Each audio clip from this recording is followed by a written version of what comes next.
America में PM Modi पर गरजे राहुल गांधी, कहा संस्थाओं पर बीजेपी का कब्जा। अनुराग ठाकुर का पलटवार, विदेश में देश का अपमान।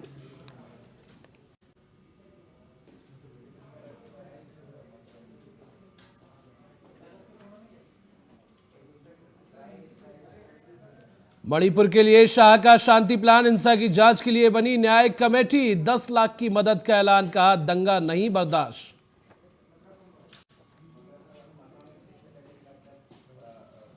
इंसाफ की जंग पहलवानों के पक्ष में, खाप पंचायत तय होगी आगे की रणनीति, बोले अनुराग ठाकुर। जांच तक करें इंतजार।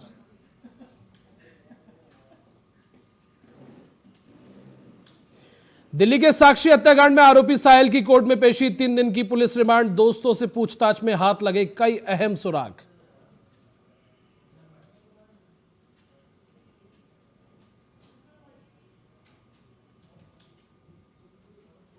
और दिल्ली में 36 वर्षों का सबसे ठंडा जून का दिन, अभी और होगी बारिश। बेंगलुरु में भी आईएमडी का येलो अलर्ट।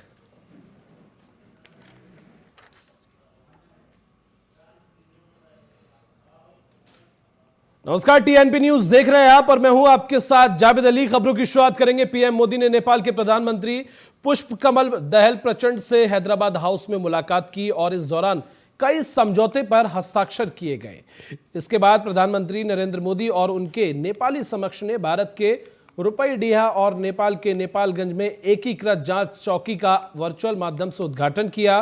पीएम मोदी ने इस अवसर पर कहा कि आज मैंने और प्रधानमंत्री प्रचंड जी ने भविष्य में अपनी पार्टनरशिप को सुपरहिट बनाने के लिए बहुत से महत्वपूर्ण निर्णय लिए हैं। इस दौरान पीएम मोदी ने कहा कि हमने भविष्य में अपनी पार्टनरशिप को सुपरहिट बनाने के लिए ट्रांजिट एग्रीमेंट संपन्न किया है।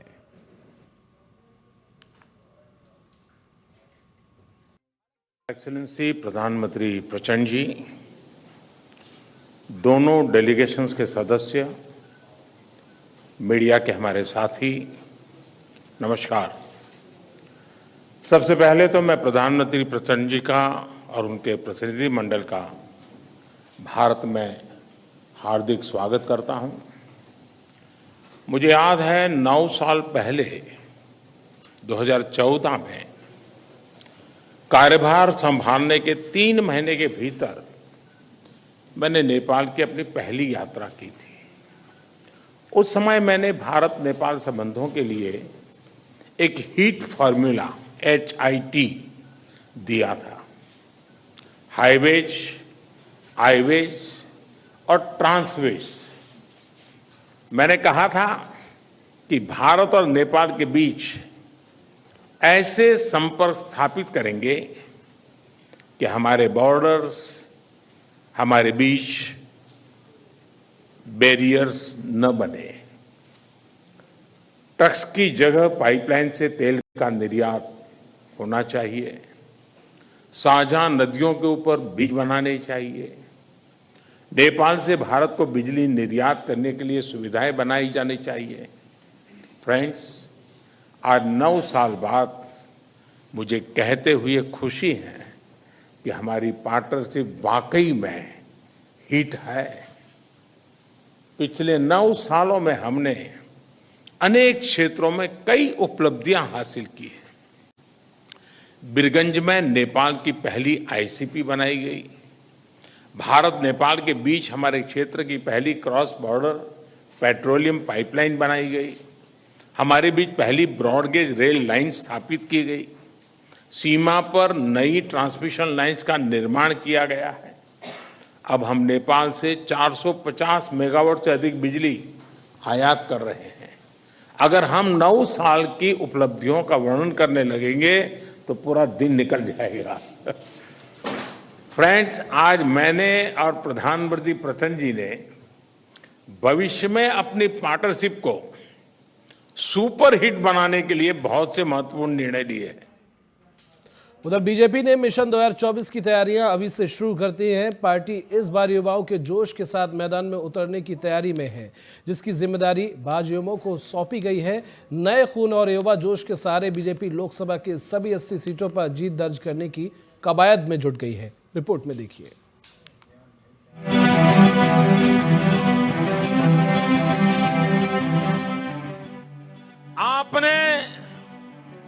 हम पर जो भरोसा रखा है, उस भरोसे को कभी कोई चोट नहीं पहुंचने देंगे। इस चुनाव ने हिंदुस्तान के आधुनिक भारत का शिलान्यास कर दिया है भाइयों। विकास की यात्रा में मेरे देशवासियों को जोड़ना है।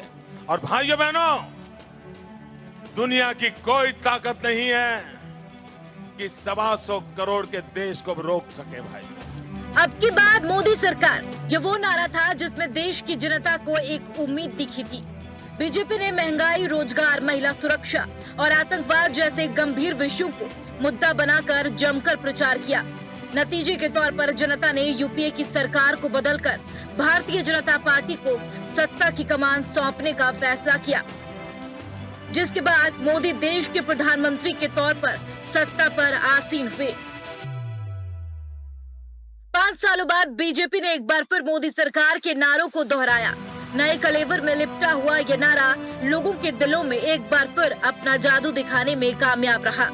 मोदी एक बार फिर पीएम कैंडिडेट का चेहरा बने। उनका कमाल इस बार भी चला, जिसके चलते बीजेपी ने 2019 में 542 में से 303 सीटों पर जीत दर्ज की। अगर कोई विजयी हुआ है तो हिंदुस्तान विजयी हुआ है। अगर कोई विजयी हुआ है तो लोकतंत्र विजयी हुआ है। अगर कोई विजयी हुआ है तो जनता जनार्दन विजयी हुई है। और इसलिए हम सभी भारतीय जनता पार्टी के कार्यकर्ता, हम सभी एनडीए के साथी नम्रता पूर्वक इस विजय को जनता जनार्दन के चरणों में समर्पित करते हैं। और अब 2019 के नारे को बीजेपी ने फिर सच साबित करने के लिए प्रयास शुरू कर दिए हैं। यूपी की सभी 80 लोकसभा सीटों पर जीत दर्ज करके बीजेपी एक बार फिर कमल खिलाने के लिए महाजन संपर्क अभियान का शुभारंभ कर दिया, जिसमें भाजयुमों को बड़ी जिम्मेदारी दी गई है। भारतीय जनता युवा मोर्चा के सदस्य लाभार्थियों से संवाद करके नए मतदाताओं को जोड़ने का काम करेंगे। जून के आखिरी हफ्ते में बीजेपी यूथ का सबसे बड़ा सम्मेलन भी कराने जा रही है। पूरे प्रदेश में 7 से 10 जून को वोटर रजिस्ट्रेशन अभियान के तहत वोटर्स का रजिस्ट्रेशन कराने में कार्यकर्ता मदद करेंगे, जिसके लिए भाजयुमो के राष्ट्रीय अध्यक्ष तेजस्वी सूर्या ने कार्यकर्ताओं को 25 लाख लाभार्थियों से संवाद करने की जिम्मेदारी सौंपी है। इस रणनीति के तहत कार्यकर्ता बाइक यात्रा निकालकर 1 महीने तक बीजेपी के पक्ष में प्रचार करेंगे। बीजेपी प्रदेश अध्यक्ष भूपेंद्र चौधरी और उप मुख्यमंत्री केशव प्रसाद मौर्य ने साफ कर दिया कि भाजयुमो की जिम्मेदारी 2024 के लोकसभा चुनाव में और ज्यादा बढ़ने वाली है। दरअसल बीजेपी भाजयुमो के सहारे प्रदेश के युवाओं में पैठ बनाने की कोशिश कर रही है, क्योंकि सभी 80 सीटों पर युवा कार्यकर्ता काफी निर्णायक भूमिका निभाने वाले हैं। बहरहाल बीजेपी का रथ एक बार फिर जीत दर्ज करने को निकल चुका है, जिसका मकसद देश में बीजेपी की सरकार बनाना है, जिसके लिए यूपी को साधना बहुत जरूरी है, ताकि चुनाव की डगर को आसान किया जा सके। Bureau report, TNP news. और अमेरिका पहुंचे राहुल गांधी ने मुस्लिमों पर बयान दिया। उनके बयान के बाद से भारत के अंदर सियासत शुरू हो गई। राहुल गांधी के बयान पर जहां विपक्ष उनको घेरता नजर आया, तो वहीं चीफ इमाम अहमद इलियासी ने भी राहुल गांधी को जवाब दिया। रिपोर्ट में देखिए।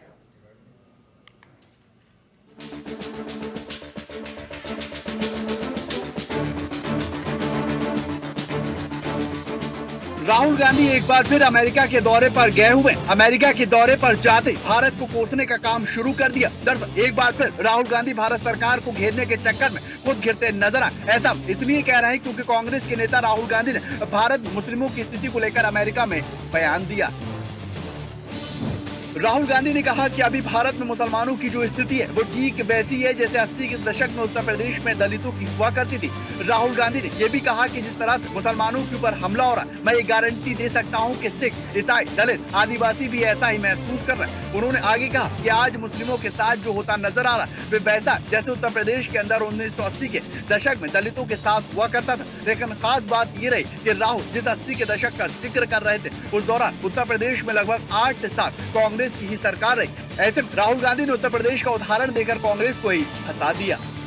राहुल गांधी के अमेरिका में दिए इस बयान के बाद भारत में सियासत अब शुरू हो गई। विपक्ष कांग्रेस और राहुल को घेरता नजर आया, तो वहीं पर AIAM के प्रमुख असदुद्दीन ओवैसी कांग्रेस के नेता राहुल गांधी के मुस्लिम की सुरक्षा को लेकर दिए बयान पर नाराजगी जाहिर करते दिखाई दिए। ओवैसी ने ये कहा कि राहुल गांधी का बयान गैर वाजिब है। ओवैसी ने आगे कहा कि उनकी सरकार के दौरान ही मुसलमानों के खिलाफ कई घटनाएं घटित हुई हैं, सिखों के खून से होली खेली गई। छत्तीसगढ़ में उनकी ही सरकार है और धर्म संसद होती नजर आई है।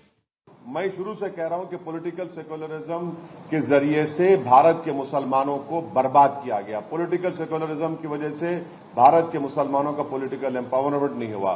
पॉलिटिकल सेक्युलरिज्म को इस्तेमाल करते हुए मुसलमानों का रिप्रेजेंटेशन असेंबली पार्लियामेंट में खत्म करके रख दिया गया। मैं पॉलिटिकल सेक्युलरिज्म के खिलाफ था और रहूंगा।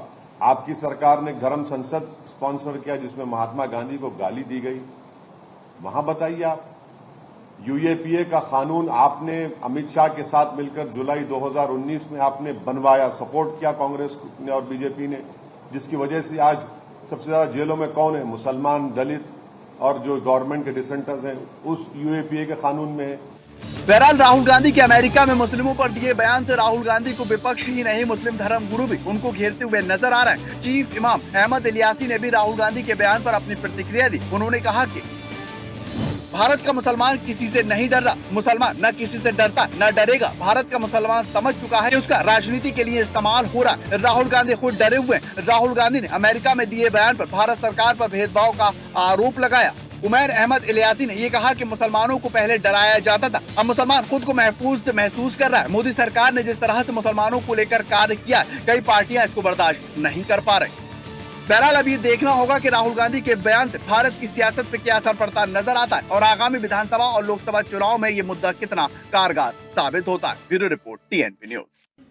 चलिए, इसी बीच एक बड़ी खबर आपको बता देते हैं। अमेरिका में राहुल गांधी के बयान पर अनुराग ठाकुर का पलटवार सामने आया। अल्पसंख्यकों पर हमले वाले बयान पर अनुराग ठाकुर ने पलटवार किया है। 1984 के सिख दंगों को अनुराग ठाकुर ने किया जिक्र। साफ तौर पर 1984 दंगों के दौरान देश और यूपी में थी कांग्रेस की सरकार, जिसको लेकर अनुराग ठाकुर ने पलटवार किया है। राजीव गांधी के समय हुए थे दलितों पर अत्याचार। जिस तरह से लगातार राहुल गांधी अमेरिका दौरे पर हैं और लगातार केंद्र सरकार को वो घेरते हुए नजर आ रहे हैं, ऐसे में अब अनुराग ठाकुर ने पलटवार किया है और उन्होंने कई दंगों का जिक्र किया जब कांग्रेस की सरकार थी। अब राहुल जी बाहर जाके कहते हैं 80 के दशक में, क्या कहा? 80 के दशक में केंद्र में और उत्तर प्रदेश में अनुसूचित जाति के वर्गों के ऊपर बड़े अत्याचार हो रहे थे।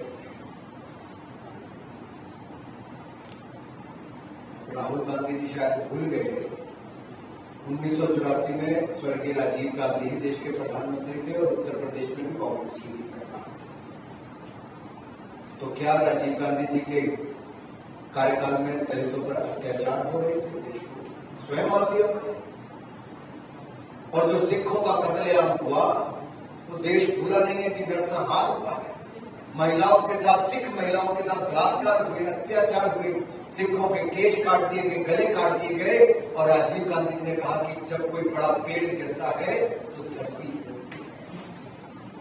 और कांग्रेस आज भी उन नेताओं को अपनी पार्टी में स्थान देके रखा है जो आरोपी हैं सिखों की हत्याओं के, 84 के दंगों के।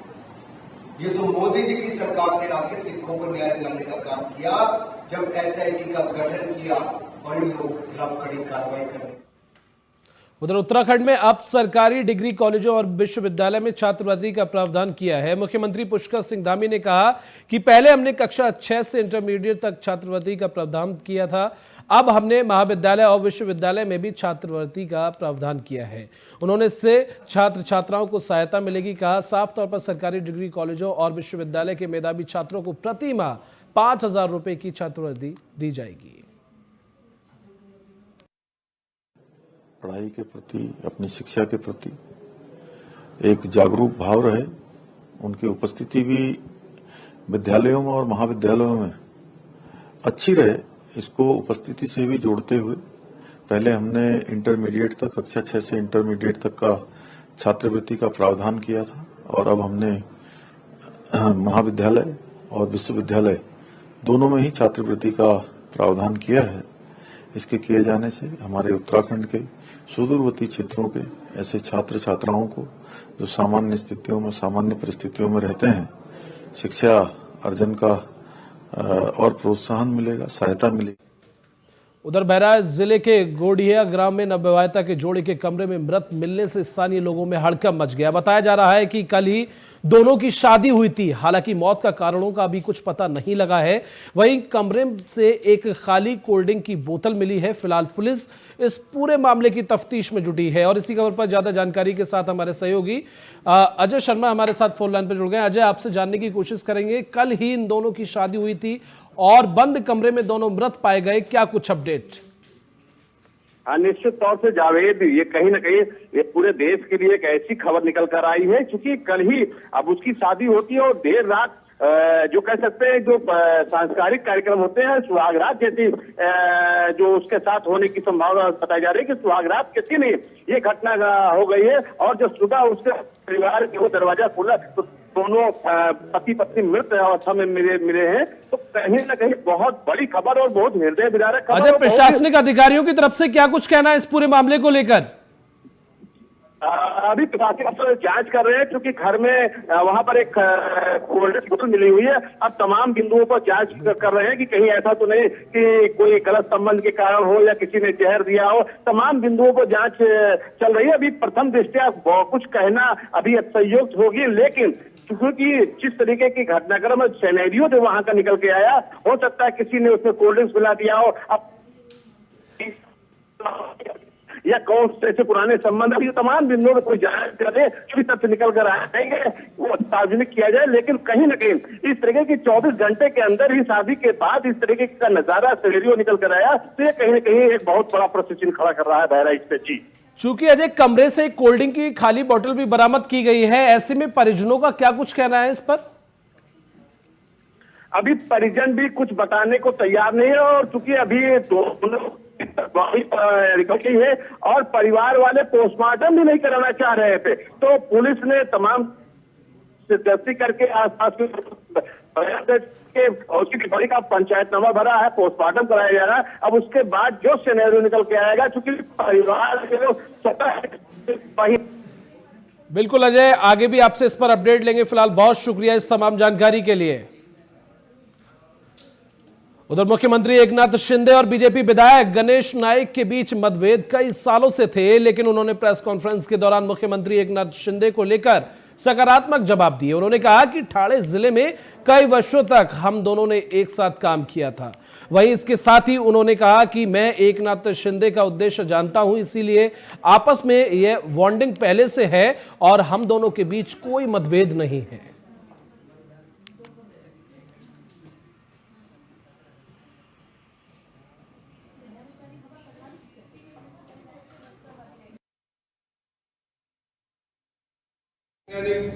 मोकळा श्वास घेण्याच्या अनुषंगानं माननीय मोदी साहेबांनी एक।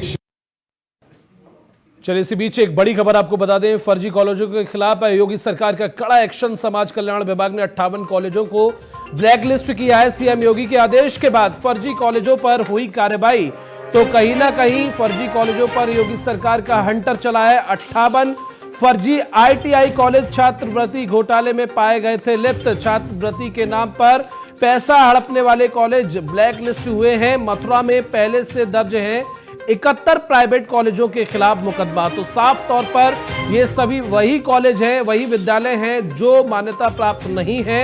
ये सभी ब्लैकलिस्ट चयनित हुए हैं और कहीं ना कहीं योगी सरकार का कड़ा एक्शन इन कॉलेजों के खिलाफ देखने को मिला है। चलिए आगे बढ़ेंगे। भारतीय पुलिस सेवा यानी कि आईपीएस के वरिष्ठ अधिकारी विजय कुमार ने उत्तर प्रदेश के कार्यवाहक पुलिस महानिदेशक डीजीपी का कार्यभार संभाला।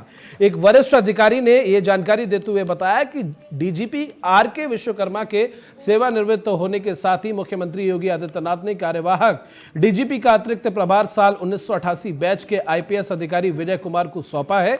इस पर समाजवादी पार्टी प्रमुख अखिलेश यादव की प्रतिक्रिया सामने आई है। सपा प्रमुख ने कहा कि मुझे लगता है कि पिछले 3 कार्यभार कार्यवाहक डीजीपी जो लगातार यूपी को मिल रहे हैं, अब मुझे ये लगता है कि कहीं यूपी के मुख्यमंत्री भी कहीं कार्यवाहक तो नहीं है, यूपी के डीजीपी कार्यवाहक नहीं है, उत्तर प्रदेश के मुख्यमंत्री कार्यवाहक हैं, क्योंकि नीति आयोग के आंकड़े आप देखोगे तो किसी क्षेत्र में काम ही नहीं हो रहा। आप मैनपुरी के रहने वाले हैं, क्या मिला मैनपुरी में आपको?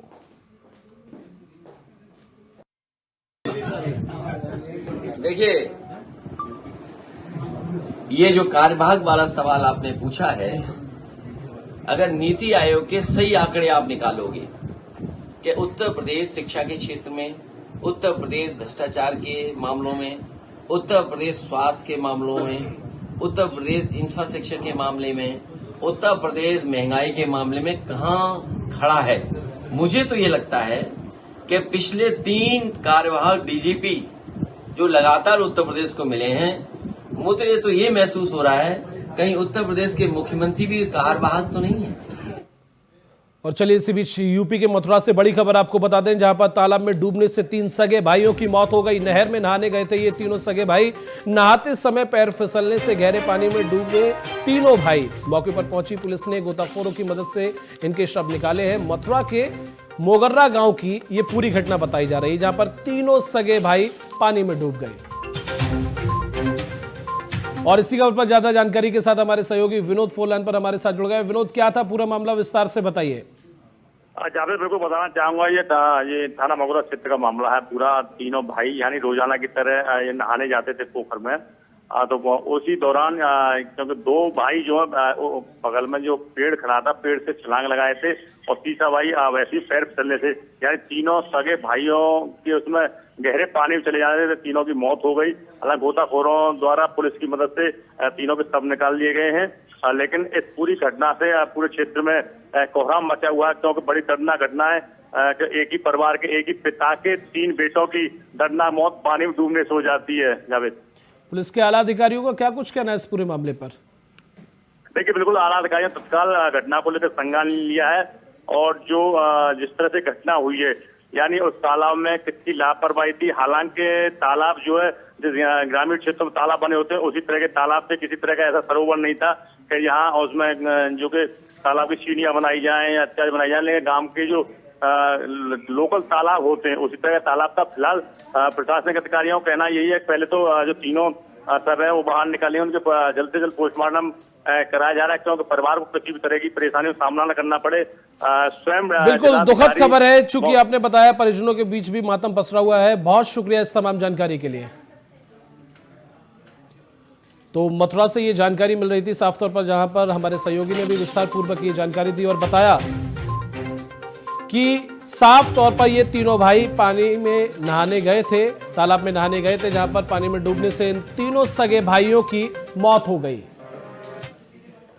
और चलिए इसी बीच पाकिस्तान से इस वक्त की बड़ी खबर आपको बता दें। पाकिस्तान के पंजाब प्रांत में हुआ बम विस्फोट। कोट अड जिले के दया दिन पनाह इलाके में यह धमाका हुआ है, और इस धमाके में 6 लोगों की मौत हो गई, जबकि 2 लोग घायल हुए हैं। तो बड़ा धमाका यह हुआ है, इस धमाके में 6 लोगों की मौत हो गई और 2 लोग घायल हुए हैं। बड़ी खबर आपको बता रहे हैं पाकिस्तान से ये खबर। तो पाकिस्तान से ये बड़ी जानकारी बता रहे हैं आपको, जहां पर पंजाब प्रांत में ये बम विस्फोट हुआ है, जिसमें कोट अड जिले के दया दिन पनाह इलाके में ये बम धमाका हुआ, और इस धमाके में 6 लोगों की मौत हो गई, जबकि 2 लोग घायल हुए हैं।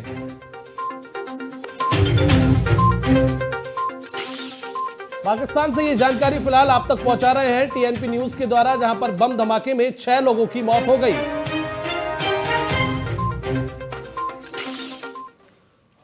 चलिए इसी के साथ बुलेटिन में बस इतना ही, लेकिन देश और दुनिया की तमाम खबरों के लिए आप देखते रहिए टीएनपी न्यूज।